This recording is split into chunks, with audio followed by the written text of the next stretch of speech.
স্বাগতম জনাইছো মোৰ podcast channel the honest hour যি কওঁ ইয়াত আমি সঁচা কথাই কওঁ আজি আমাৰ এই চেনেলত অতিথি হিচাপে আমি আমন্ত্ৰণ জনাই আনিছো অভিজিত শইকীয়া ডাঙৰীয়া তেওঁ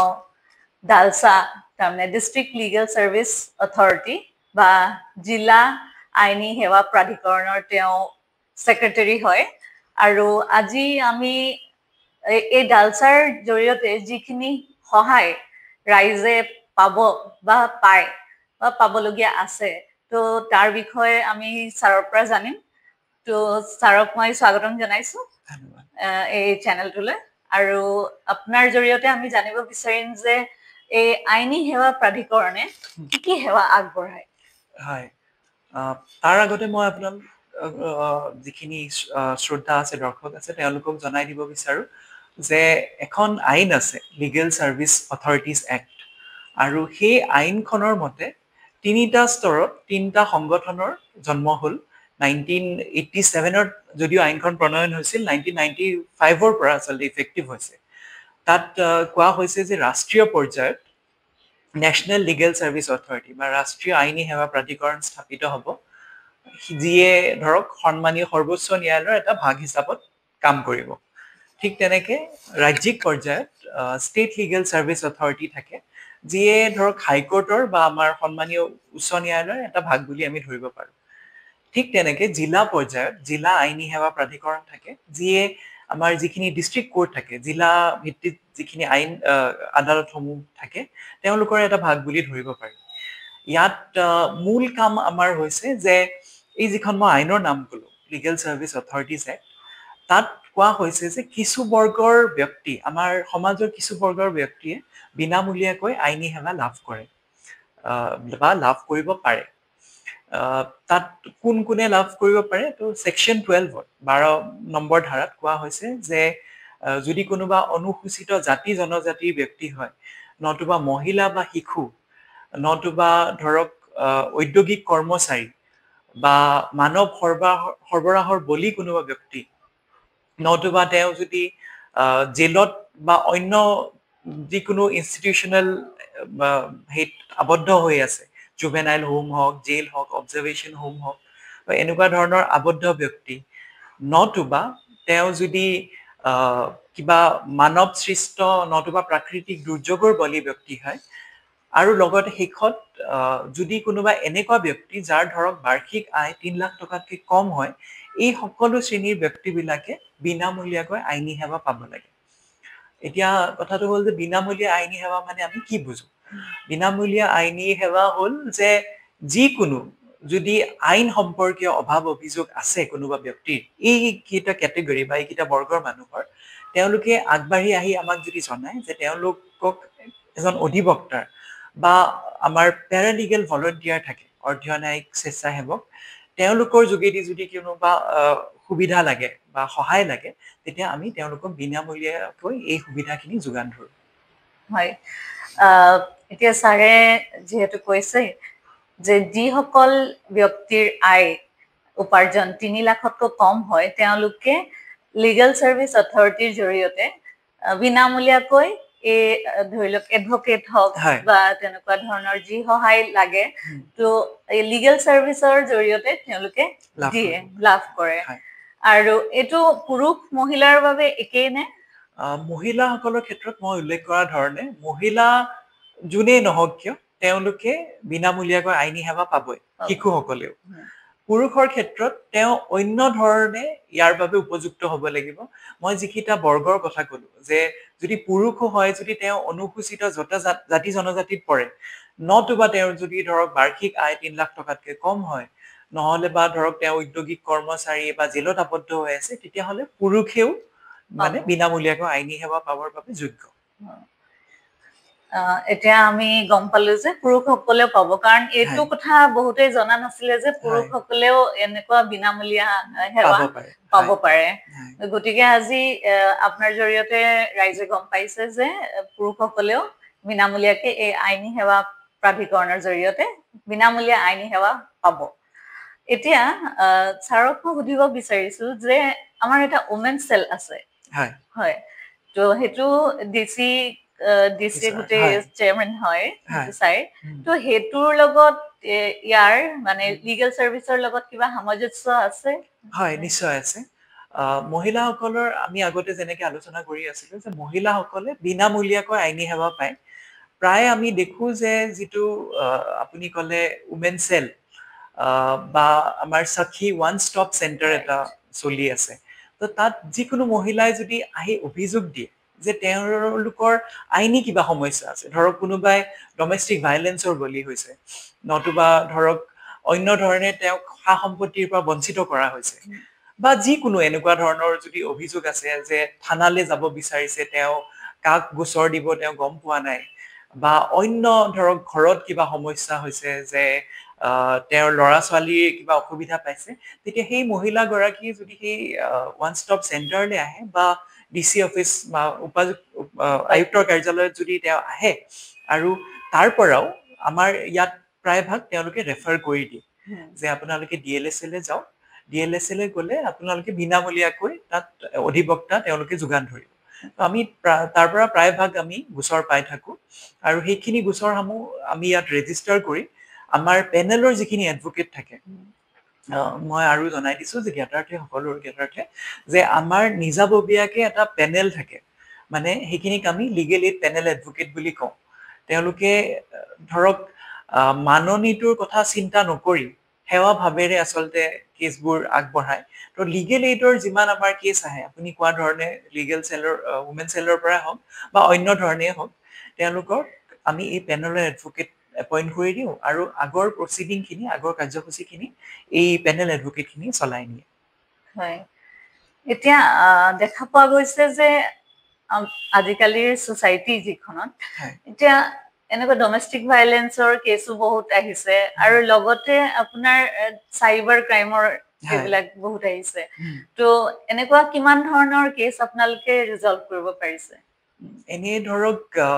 একজেক্ট ডেটাটো মই হয়তো আপোনাক নথি পত্ৰ চাইহে ক'ব পাৰিম এপ্ৰক্স মানে ধৰক প্ৰায় এতিয়াও আমাৰ তাত কমেও 700-800 কেছ চলি আছে লিগেল এইডৰ যিখিনি মই ক'লো যে এই ধৰণৰ বৰ্গৰ ব্যক্তিসকলৰ কেছ কোনোবা হয়তো মহিলা আছে তাতে কোনোবা হয়তো জেলত কাৰাৰুদ্ধ ব্যক্তি থাকে তাৰ উপৰিও ধৰক আমি মান্থলি হিচাপত যিখিনি তথ্য আমাৰ উচ্চতম কৰ্তৃপক্ষলৈ দি থাকো তাৰ পৰা দেখা যায় যে প্ৰায় প্ৰত্যেক মাহতে from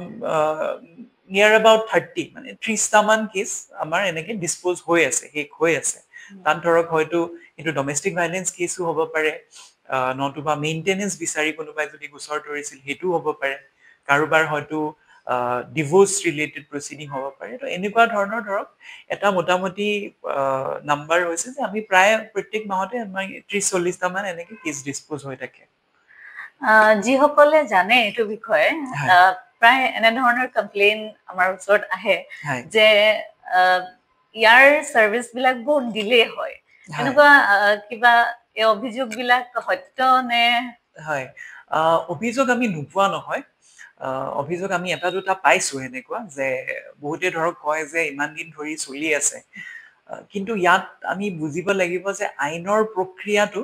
এটা প্ৰচিজাৰ মতে হয় মানে গোটেই ধৰক এতিয়া আমি যদি ক্ৰিমিনেল কেছৰ কথা কওঁ তেতিয়া এটা প্ৰচিজাৰ কোড আছে আজিৰ তাৰিখত ধৰক ভাৰতীয় নাগৰিক সুৰক্ষা সংহিতা বুলি আমি যাক জানো সেই প্ৰচিজাৰ মতে হয় আৰু ইয়াত ধৰক কোৱা হৈছে যে যেতিয়া গোচৰটো তৰা হ'ব গোচৰ দায়েৰ হ'ব তেতিয়া দ্বিতীয় পক্ষলৈ নোটিছ যাব দ্বিতীয় পক্ষই নোটিছ পোৱাৰ পিছত হাজিৰ হ'ব হাজিৰ হোৱাৰ পিছত ধৰক নিজৰ পক্ষটো দাঙি ধৰিব তাৰ পিছত সাক্ষীবাদী হ'ব এই প্ৰক্ৰিয়াটো এই গোটেই আদালতৰ প্ৰক্ৰিয়াটোত কিছু সময় যায় তাত ধৰক বহুতে ভাবে যে আমি কেছ দিয়া ইমান মাহ হৈ গ'ল এতিয়াও একো মানে হয় ন্যায় পোৱা নাই বা ৰায়দান হোৱা নাই কিন্তু কি হয় বিভিন্ন ক্ষেত্ৰত ধৰক বিভিন্ন কাৰণত কেতিয়াবা এনেকুৱা ডিলে কোৰ্ট প্ৰসিডিংবোৰত দেখা যায় কেতিয়াবা ধৰক মই উদাহৰণ স্বৰূপে কৈছো যে দ্বিতীয় পক্ষটোলৈ নোটিছ গ'ল তেওঁলৈ ধৰক তেওঁ সেই ঘৰখনৰ পৰা অন্য ক'ৰবাত ট্ৰান্সফাৰ হৈ গ'ল বা কিবা প্ৰকাৰে তেওঁ সেইখন এভয়েড কৰি আছে ধৰক তেওঁক লগ ধৰিব যায় তেতিয়া ঘৰত কাকো নাপায় তেতিয়া কি হয় আকৌ পিছৰ তাৰিখটোত পুনৰ একবাৰ নোটিছ যোৱাৰ অৰ্ডাৰ হয় তো এই প্ৰক্ৰিয়াটো যেতিয়ালৈকে ধৰক তেওঁ নোটিছ পাই হাজিৰ নহয় সেনেকে চলি থাকিব তো এইবোৰৰ কাৰণত সাক্ষীৰ ক্ষেত্ৰত দেখা যায় যে কেতিয়াবা সাক্ষীলে কাগজ গৈছে কিন্তু সাক্ষীজন অহা নাই বিভিন্ন কাৰণত তেওঁৰ গা বেয়া হ'ব পাৰে বা সাক্ষীজনক বিচাৰি নোপোৱাও কাৰণ হ'ব পাৰে তো এইবিলাক কাৰণত আমি ধৰক কোৰ্টত কিছুমান ডিলে দেখা যায় কিন্তু তৎসত্ত্বেও মই ক'ব পাৰো যে বহু ক্ষেত্ৰত প্ৰায় মেক্সিমাম গোচৰতে যদি য'ত নেকি ধৰক আৰ্জেণ্ট ৰিলিফ দৰকাৰ হৈছে ডমেষ্টিক ভাইলেন্স কেছবোৰত য'ত ধৰক এনেকুৱা পৰিস্থিতি আহি পৰিছে মহিলাগৰাকীক ঘৰৰ পৰা উলিয়াই দিলে তেতিয়া আমি কি কৰো যে এডভকেট খিনিয়ে তেওঁলোকে কেছটো চালি জাৰি চাই ইমিডিয়েট যদি কিবা ৰিলিফ লাগে আৰ্জেণ্ট ৰিলিফ লাগে তেওঁলোকে তাত সেনেকে এপ্লিকেশ্যন দিয়ে আৰু সেইমতে কোৰ্টে যিমান দূৰ সম্ভৱ তাত উচিত অৰ্ডাৰ কৰে যে ইমিডিয়েট ৰিলিফ সেই মহিলাগৰাকীয়ে বা সেই ভুক্তভোগীয়ে যাতে পায় হয় ইয়াৰ পৰা ছাৰ হেৰিটো জানিব বিচাৰিছো যে পুলিচ প্ৰশাসনৰ পৰা আপোনালোকে কেনেধৰণে সহায় পায় বা তেওঁলোকে এই বিষয়বস্তুৰ প্ৰতি জ্ঞাত নে সকলোৱে হয় পুলিচ গোটেই বিভাগটোৰ ওপৰত মই ক'ব পাৰো যে পুলিচ বিভাগৰ পৰা আমি প্ৰায় সহায় পাই থাকো বিভিন্ন ক্ষেত্ৰতে হওক কেতিয়াবা কি হয় ধৰক আমি বিভিন্ন ধৰণৰ এৱেৰনেছ প্ৰগ্ৰেম কৰিব লগা হয় সজাগতা সভা কৰিব লগা হয় তেনেকুৱা ক্ষেত্ৰত আমি প্ৰায় পুলিচ বিভাগৰো সহায় লওঁ কাৰণ তেওঁলোকে গম পায় যে ধৰক কোনটো জেগাত কোনখিনি কিমানখিনি মানুহৰ এৱেৰনেছৰ দৰকাৰ বা কোনটো বিষয়বস্তু লৈ তেওঁলোকে জনাটো দৰকাৰ তো এই ক্ষেত্ৰত আমি পুলিচৰ পৰা প্ৰায় সহায় লওঁ মই মোৰ মনলৈ আহিছে যে কিছুদিন আগতে আমি লাহোৱাল কলেজত এটা প্ৰগ্ৰেম কৰিছিলো ষ্টুডেণ্টখিনিৰ সুবিধাৰ্থে যে তেওঁলোকে গম পাওক চাইবাৰ ক্ৰাইম কি হয় আৰু চাইবাৰ ক্ৰাইমৰ পৰা নিজকে বা নিজৰ পৰিয়ালক কেনেধৰণে সহায় কৰি সুৰক্ষিত থাকিব পাৰে তো সেই ক্ষেত্ৰত আমি দেখিলো যে আমি যেতিয়া পুলিচ বিভাগক যোগাযোগ কৰিলো এডিশ্যনেল এছপি নিজে আহিল তেওঁ গোটেই ধুনীয়াকে ছাত্ৰ ছাত্ৰীসকলৰ আগত এই গোটেই বিষয়বস্তুটোৰ ওপৰত খুব বিতংভাৱে মানে দাঙি ধৰিলে যে কেনেকুৱা ধৰণৰ চাইবাৰ ক্ৰাইম হয় বা কি ধৰণে তেওঁলোকে তাৰ পৰা সুৰক্ষিত থাকিব পাৰে কিমানখিনি সজাগতা লাগে নিজৰ ফালৰ পৰা যে যদি নিজৰ তেওঁ এনেকুৱা কোনোবাই ফেচ কৰে তাৰ প্ৰতিকাৰ কি হ'ব তো এইটো এটা ধৰক উদাহৰণ যে এৱেৰনেছৰ ক্ষেত্ৰত আমি তেওঁলোকৰ পৰা কি ধৰণে সহায় পাওঁ ইয়াৰ উপৰিও ধৰক থানা যিখিনি আছে আমাৰ প্ৰায়ভাগ এনেকুৱা ধৰক মানুহ কেতিয়াবা আহে আমাৰ ইয়াত তালে যে থানাৰ লগত জড়িত কিবা অভাৱ অভিযোগ থাকে আমি যেতিয়াই যোগাযোগ কৰো আমি তেওঁলোকৰ ফালৰ পৰা প্ৰায় পজিটিভ ৰেছপন্স পাওঁ তেওঁলোকে যিমান দূৰ পাৰে আমাক সহায় কৰে সেইটো কথা ভাল লাগিলে শুনি যে পুলিচ প্ৰশাসনৰ পৰা আপোনালোকে বহুতখিনি সহায় পায় আৰু বিশেষকৈ ডালচাৰ লগত আমাৰ সমাজ কল্যাণ বিভাগটো জড়িত হৈ থাকে তো তাৰ ফালৰ পৰা আপোনালোকে চাগে ওৱান ষ্টপ চেণ্টাৰৰ পৰা কেছ আহে বা শক্তি সদন যিটো কয় তাৰ পৰাও কেছ আহে বুলি মই ভাবিছো আৰু কিছুমান আমাৰ টল ফ্ৰী নম্বৰ আছে মই ইয়াতে শ্ব'টোৰ জৰিয়তে কৈ দিব বিচাৰিছো 181 নহয় জানো 181 সেইটো ওমেন হেল্পলাইন নম্বৰ কোনোবা যদি ওমেন ডিষ্ট্ৰেছত আছে তেওঁলোকে সেইটো ডায়াল কৰিব পাৰে সেকেন্ডলি 1098 কথা আমি আলোচনা কৰিব পাৰো 1098 হৈছে চাইল্ড হেল্পলাইন নম্বৰ এই শিশু সম্পৰ্কীয় যিকোনো অভাৱ অভিযোগৰ বাবে এই নম্বৰটো ডায়াল কৰি খবৰ দিব পৰা যায় অভিযোগ দিব পৰা যায় আৰু যোনে অভিযোগ নিদিয়ক কিয় তেওঁৰ পৰিচয় সম্পূৰ্ণভাৱে গোপনে ৰখা যায় আৰু 1930 হেতু সাইবাৰ ক্ৰাইমৰ নম্বৰ তাতো এনেকুৱা ধৰণৰ যিকোনো অভিযোগ যদি দিব বিচাৰে তালে হেল্পলাইন ফ্ৰী হেল্পলাইন নম্বৰলে ফোন কৰি অভিযোগবোৰ দিব পাৰে আৰু এটা কথা মই জানিব বিচাৰিছো আজিকালিৰ দিনত কি হৈছে মানে কিছুমান মহিলা খুব ডিষ্ট্ৰেছত থাকে সাপোজ মানে হাজবেণ্ডৰ পৰা বিচ্ছেদ হৈছে বিচ্ছেদ হোৱাৰ পাছত তেওঁৰ মানসিক কণ্ডিশ্যনটো ইমান ভাল হৈ নাথাকে তো বহুত দিনলৈকে সেইটো এটা ডিসএপয়েন্টমেন্টত থাকে তো সেইটো সময়ত সেইটো সুযোগ লৈ কোনোবা পুৰুষ আহিছে তেওঁৰ ওচৰত তেওঁক মেনিপুলেট কৰিছে মেনিপুলেট কৰাৰ পাছত মানে প্ৰেমৰ প্ৰস্তাৱ দিছে ভাল পাওঁ বুলি কৈছে কোৱাৰ পাছত তেওঁক ফাইনেন্সিয়েলি মানে তেওঁৰ পৰা টকা পইচা লুণ্ঠন কৰিছে আৰু ফিজিক্যালিও এক্সপ্লইট কৰিছে তো তেনেকুৱা ধৰণৰ ব্যক্তিৰ বাবে কিবা শাস্তি আছে নেকি নিশ্চয় আছে আমাৰ যিখন পিনেল কোড আজিৰ দিনত আমি তাক ভাৰতীয় ন্যায় সংহিতা বুলি জানো তাতো বিভিন্ন ধৰণৰ এনেকুৱা প্ৰাৱধান আছে যে মহিলাক এনেধৰণে শোষণ কৰা বঞ্চনা কৰা তাৰ উচিত শাস্তিৰ তাত প্ৰাৱধান আছে আমি যদি মানে ব্ৰিচ অফ ট্ৰাষ্টৰ কথা কওঁ বা মানে সলিচিটিং মেৰেজ মানে উইথ এ প্ৰমিছ টু মেৰি মানে সেনেকুৱা বিয়াৰ প্ৰস্তাৱ দি পেলাই বা বিয়াৰ আভুৱা ভৰি পেলাই যদি কাৰোবাক কোনোবাই এনেকে লুণ্ঠন কৰিছে শোষণ কৰিছে তাৰ নিশ্চয় তাত প্ৰাৱধান আছে আৰু উচিত শাস্তি তাত বিহাৰ তাত উল্লেখ আছে প্ৰাৱধান আছে তো এই ক্ষেত্ৰত সেই যিমানখিনি মহিলা ভুক্তভোগী আছে তেওঁলোকক আচলতে আহ্বান জনাম যে তেওঁলোকে আগবাঢ়ি আহিব লাগে নিকটৱৰ্তী থানাত যদি তেওঁলোকে পাৰে গোচৰ দিয়ক এনেকুৱা যদি তেওঁলোকৰ লগত হৈছে নতুবা তেওঁলোকে যদি ধৰক থানালৈ যাব বহুতৰ ভয়ো থাকে তেতিয়া যদি আমাৰ বিভাগটোলৈও যদি আহে আমিও আমাৰ ফালৰ পৰা তেওঁলোকক উচিত আমি সহায় কৰিব পাৰিম বুলি আমি আশা ৰাখিছো হয় ওমেন সেলো আছে লগতে যদি বেছি এক্সপোজ কৰিব নোৱাৰে ওৱান ষ্টপ চেণ্টাৰলৈ যদি তেওঁলোকে আহে তাতো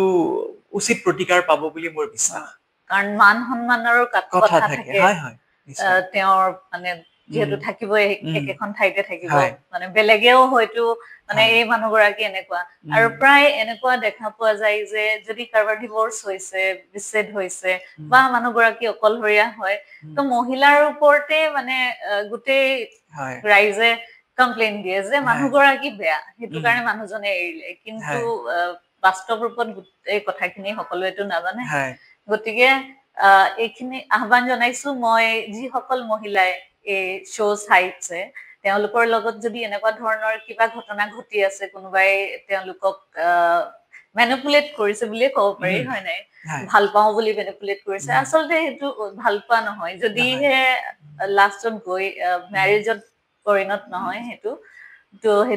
ভাল পোৱা বুলি ক'ব নোৱাৰি আৰু সেইটো শোষণ কৰিবলৈ আচলতে সেই ব্যক্তিগৰাকীয়ে সেই মহিলাগৰাকীৰ লগত আছে গতিকে তেনেকুৱা ধৰণৰ যদি মানুহ পাইছে সকলোৱে সজাগ হ'ব লাগে আৰু তেনেকুৱা পুৰুষ বিলাকৰ এগেইনষ্টত কমপ্লেইন কৰিব লাগে আৰু চাইবাৰ ক্ৰাইমৰ বলিও যদি কিছু লোক হৈছে বা ছোৱালী তো আজিয়ে মই নিউজ এটাত পাইছো যে মহিলাগৰাকী বিয়া পতা মহিলা হয় তো তেওঁৰ দুটা সন্তানো আছে কিন্তু মেবি কিছুমান কাৰণত তেওঁ এনেকুৱা এটা ঘটনা হ'ল তো তেওঁক ব্লেকমেইল কৰিছে ব্লেকমেইল কৰি সকলোৱে ৰাইজৰ আগত মানে হেৰি কৰিছে কিন্তু মানুহৰ আগত অনাতকো তেওঁৰ মান হানি কৰাতকো ডাইৰেক্ট আমি লিগেল সাৰ্ভিসৰ ওচৰত বা থানাৰ ওচৰত বা ওমেন সেল ইমানখিনি ঠাই আছে তো মৰেল পুলিচ আমাক প্ৰয়োজন নাই দৰকাৰ নাই হয় নাই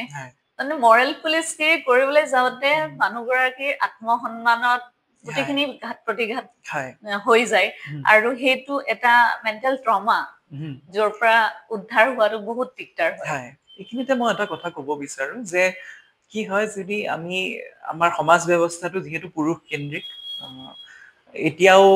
আপুনি কোৱাৰ ধৰণে আমি সাধাৰণতে মহিলাকে প্ৰত্যেক ক্ষেত্ৰতে জগৰীয়া কৰিব বিচাৰো কিন্তু আমি এটা কথা মনত ৰাখিব লাগিব যে ইয়াত দুই ধৰণৰ কথা আছে এটা কথা যে এক প্ৰকাৰৰ কৰ্ম বা এক প্ৰকাৰৰ ব্যৱহাৰ হয়তো সামাজিক স্তৰৰ পৰা হয়তো আমি যাক কওঁ ইমৰেল হ'ব পাৰে কিন্তু সেইটো অফেন্স নহয় আৰু এনেকুৱা ধৰণৰ ঘটনা য'ত নেকি কাবাক ধৰক মানে প্ৰতাৰণা কৰা হৈছে তেওঁক শোষণ কৰা হৈছে এইখিনি হৈছে অপৰাধ তো অপৰাধবোৰ আমি ৰোধ কৰিব লাগিব মৰেলিটিটো নিজৰ কথা সেইটো নিজে আমাৰ প্ৰত্যেকজনৰে দায়িত্ব আমি সেইটো মেইনটেইন কৰিব লাগে কিন্তু এইটো নহয় যে ধৰক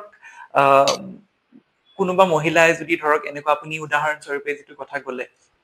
যে তেওঁৰ লগত এনেকুৱা হ'ল কিন্তু লাজ মানৰ বা সমাজৰ ভয়ত তেওঁ যদি মনে মনে থাকে সেইজন যিজন অপৰাধী তেওঁ অন্য ব্যক্তিকো টাৰ্গেট কৰিব তেওঁ যেতিয়ালৈকে ইয়াৰ উচিত শাস্তি নাপায় সেই মানুহজন কেতিয়াও বহি নাথাকে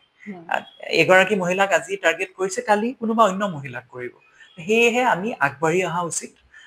মৰেল ইমৰেল কথাটো মই আগতে কোৱা ধৰণৰ নিজৰ পাৰ্চনেল ডিচিশন তাত আইনে সিমান হেৰি কৰিব নাযায় কিন্তু যিটো অপৰাধ তাক ৰখোৱা তাক ৰোধ কৰাটো আমাৰ সকলোৰে দায়িত্ব কাৰণ সেই ব্যক্তিগৰাকী যদি এগৰাকী মহিলা তেওঁৰ অলৰেডি আছে তেওঁ বিয়া পতা হয় কিন্তু তেওঁ তথাপিতো বেলেগ এগৰাকী নাৰীৰ প্ৰতি আকৃষ্ট হৈ বা হয়। তেওঁক ব্যৱহাৰ কৰিলে হয়। গতিকে তেওঁ সেই নিজৰ ৱাইফৰ প্ৰতি কেতিয়াও লয়েল নহয় হুম, আৰু যিগৰাকী মহিলাক তেওঁ ব্যৱহাৰ কৰিলে তেওঁৰ প্ৰতিও লয়েল নহয় নহয়। আৰু নেক্সট টাইম এই মহিলাগৰাকীক তেওঁ প্ৰতাৰণা কৰিলে মোৰ আৰু তোমাৰ প্ৰয়োজন নাই নাই। তো গতিকে তেওঁ আকৌ নেক্সট আৰু এগৰাকী ব্যক্তিকো হয়। তেনেকে টাৰ্গেট কৰি তেওঁ শোষণ হয়, কৰিব হয়। গতিকে এইবিলাক বস্তু আমি প্ৰতিৰোধ কৰাটো প্ৰতিৰোধ উচিত কৰাটো দৰকাৰ। আৰু প্ৰত্যেকগৰাকী মহিলাই এই শ্ব'টোৰ জৰিয়তে জানক যে আমাৰ চৰকাৰে আমাক ইমানখিনি সুবিধা দিছে আমি যদি তেনেকে সুখিত হৈ আছো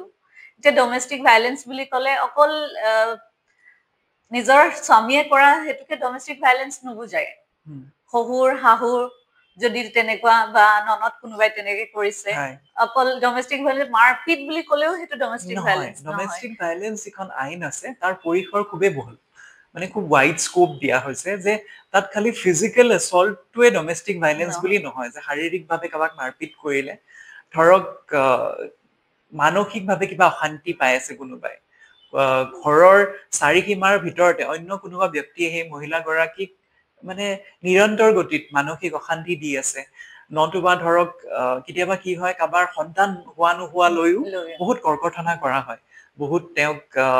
মানে অনুচিত ব্যৱহাৰ কৰা হয় তো এইখিনিও ডমেষ্টিক ভাইলেন্সতে পৰে Verbal abuse. হয় হয় ভাৰ্বেল এবিউজ তাৰ লগতে ধৰক এনেকুৱা হ'ল যে কাৰোবাক তেওঁৰ স্বামীয়ে বা যি পুৰুষৰ ওপৰত তেওঁ নিৰ্ভৰ তেওঁ কোনো ধৰণৰ ভৰণ পোষণ নিদিয়ে মেইনটেনেন্স নিদিয়ে বা ধৰক কোনো ধৰণে তেওঁক চলাত সহায় নকৰে মহিলাগৰাকী নিজাও ইনকাম নাই আৰু যাৰ ওপৰত নিৰ্ভৰ তেওঁ ধৰক কোনো ধৰণৰ সহায় নকৰে সেইবোৰ ক্ষেত্ৰতো আমি এইটো ডমেষ্টিক ভাইলেন্স বুলি ধৰিব পাৰো আইনৰ যিখিনি ডেফিনেশ্যন আছে সেইমতে নতুবা ধৰক আমাৰ এটা থাকে সেক্সুৱেল এবিউজ বুলি আমি কওঁ যে কোনোবা মহিলা এগৰাকী ধৰক তেওঁৰ মন নাই কিন্তু তেওঁক ফ'ৰ্চ কৰা হৈছে তেওঁৰ হাজবেণ্ডৰ ফালৰ পৰা যে এনেকুৱা ধৰণৰ ৰিলেশ্যন কৰিব লাগে তো তেনেকুৱা ক্ষেত্ৰতো সেইখিনিও ডমেষ্টিক ভাইলেন্সৰ আওতাতে মেৰিটেল আহে ৰেপৰ কথা কয় হয় মানে ধৰক কাৰোবাক আননেচাৰেল বা ফ'ৰ্চফুলি যদি ধৰক ফিজিকেল ৰিলেশ্যনৰ কৰা কথা কৈছে তো আৰু মহিলাগৰাকী বাৰে বাৰে সেইটো অত্যাচাৰ সহ্য কৰি থাকিছে তেতিয়াহ'লে এই বস্তুখিনিও আমি ধৰক ডমেষ্টিক ভাইলেন্সৰ যি ডেফিনিশ্যন তাৰ আওতাতে আহি যাব এইটো এটা ধৰণৰ এবিউজ হয় মহিলাই যদি কয় মানে নো মেন্স নো ইয়েছ সেইটো ফ'ৰ্চ কৰিব নোৱাৰে ফ'ৰ্চ কৰিব নোৱাৰে ডমেষ্টিক ভাইলেন্সত তাকেই কোৱা হৈছে যে আইনখনত তাকেই কোৱা হৈছে যে কাৰো অনিচ্ছাৰ বিৰুদ্ধে গৈ কাকো ধৰক কোনো এনেকুৱা ধৰণৰ কাম কৰিবলৈ ফ'ৰ্চ কৰিব নোৱাৰে তো খালি মই পুনৰ একবাৰ দোহাৰিছো যে খালি ফিজিকেল এছল্ট বা শাৰীৰিকভাৱে অপদস্থ কৰাটো মাৰপিট কৰাটোৱে ডমেষ্টিক ভাইলেন্স নুবুজায় তাৰ বাহিৰেও অন্য ধৰণৰ ডমেষ্টিক ভাইলেন্স হ'ব পাৰে কিন্তু ছাৰ মই প্ৰেক্টিকেলি কথা ক'বলৈ গৈছো কাৰণ মই এইটো ফিল্ডৰ লগতে জড়িত হৈ আছো যিহেতু কিছুমান ক্ষেত্ৰত দেখা পোৱা যায় যে ডমেষ্টিক ভাইলেন্সৰ কেছ বিলাক পুলিচে পটককে ৰেজিষ্টাৰ কৰিবলৈ টান পায় আৰু ছেকেণ্ডলি মেৰিটেল ৰেপৰ যিটো কথা আমি কওঁ তেওঁলোকে সেইটো স্বীকাৰেই কৰিব নোৱাৰে মানে মেৰিটেল ৰেপ এনেকুৱা হয় যে মহিলাগৰাকীয়ে নিজৰ স্বামীগৰাকীক এনে ফলছ এলিগেশ্যন লগাই মেৰিটেল ৰেপ বুলি তেনেকে কৈছে তেওঁক টাৰ্গেট কৰিব বিচাৰিছে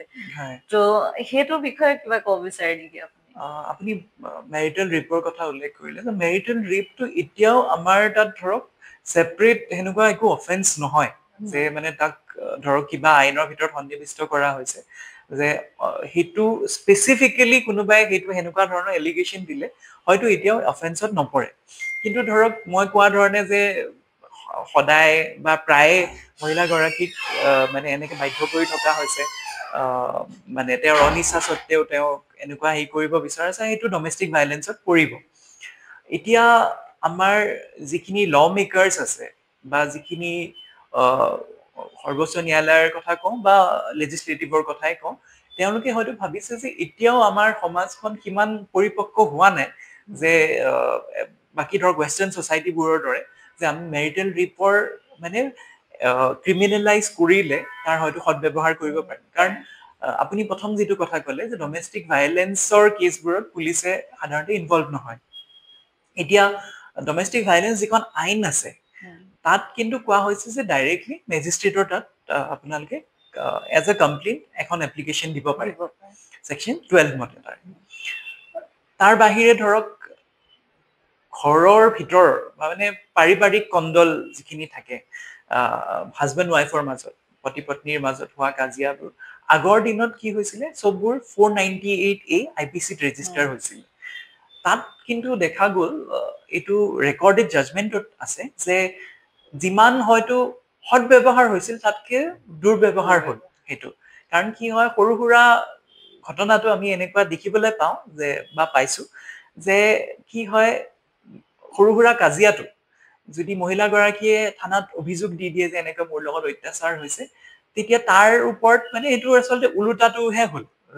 এনেকুৱা বহুত আছে আপুনি মই ৰেকৰ্ডেড জাজমেণ্টৰো কথা কৈছো যে যাত নেকি আমাৰ সন্মানীয় সৰ্বোচ্চ ন্যায়ালয়ে নোট কৰিছে যে ইভেন মানে ধৰক বয়সস্থ মা দেউতাককো মানে থানালৈ অনা হৈছে এই ধাৰাটোৰ আণ্ডাৰত তেতিয়াহ'লে তাৰ পিছত মানে সুপ্ৰিম কোৰ্টে সেইটো নোট কৰি পেলাই কিছুমান ডাইৰেকশ্যন দিলে যে সাধাৰণতে যেতিয়া 498A কেছ এটা ৰেজিষ্টাৰ হয় প্ৰথম পদক্ষেপটো হ'ব লাগিব যে এটা ধৰক যিহেতু ঘৰুৱা মানে কণ্ডল ঘৰুৱা বিবাদ সেইটো দুই পক্ষৰ মাজত আলোচনাৰ মাধ্যমেৰে সমাধান হ'ব পাৰে নেকি যদি ধৰক হেনেকে সমাধান সম্ভৱ তেতিয়াহ'লে সেইটো সাধাৰণতে আদালতলৈ নাহে বা পুলিচেও সেইটো সাধাৰণতে ৰেজিষ্টাৰ কৰিব নিবিচাৰে এতিয়া তাতো এনেকুৱা ধৰণৰ গোচৰ নিশ্চয় আছে য'ত নেকি খুবেই মানে চিৰিয়াছ যাক মই ক'ম যে খুবেই মানে ভয় লগা ধৰণে অত্যাচাৰ হৈছে মহিলাগৰাকীৰ লগত কেতিয়াবাতো ধৰক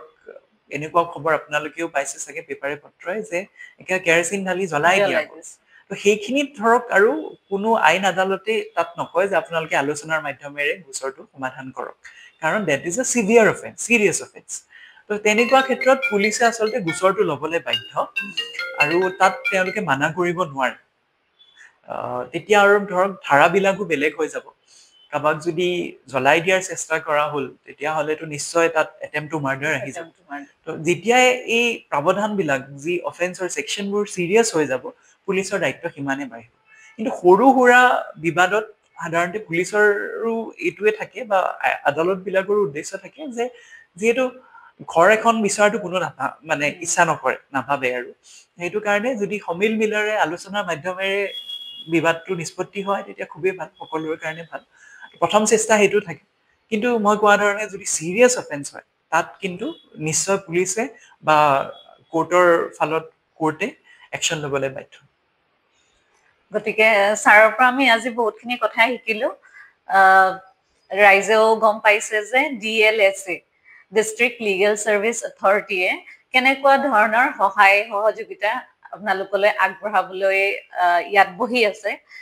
কোনোবা নাৰী যদি নিৰ্যাতিত হৈছে তেওঁলোকে ডাইৰেক্ট কোৰ্টত আহি ছাৰক লগ কৰিব পাৰে কাৰণ ছাৰক মই যিমান দূৰ লগ পাইছো তেওঁ বহুত এজন ভাল ব্যক্তি খোলা মনৰ ব্যক্তি আৰু তেওঁ সহায় কৰিবলৈ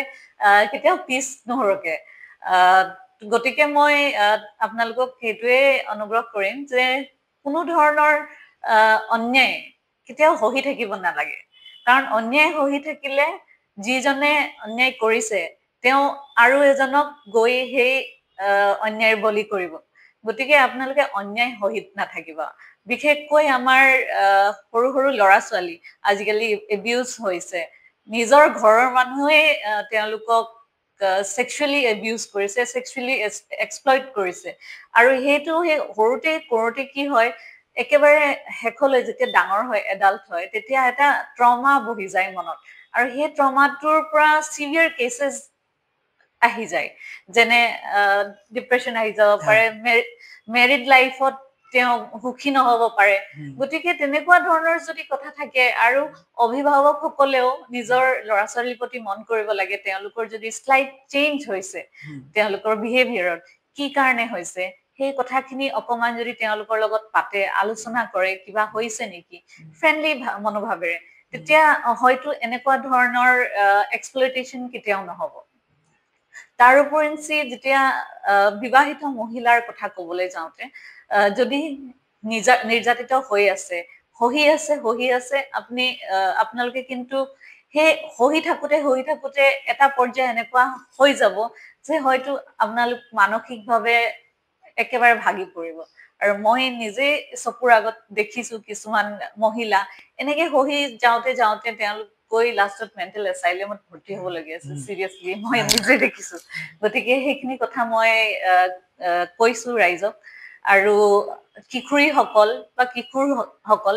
তেওঁলোকো আজিকালি বহুত মানে সোসাইটি এনেকুৱা হৈ যায় যে তেওঁলোক মিছা প্ৰলোভনেৰে বা মিছা আশা দি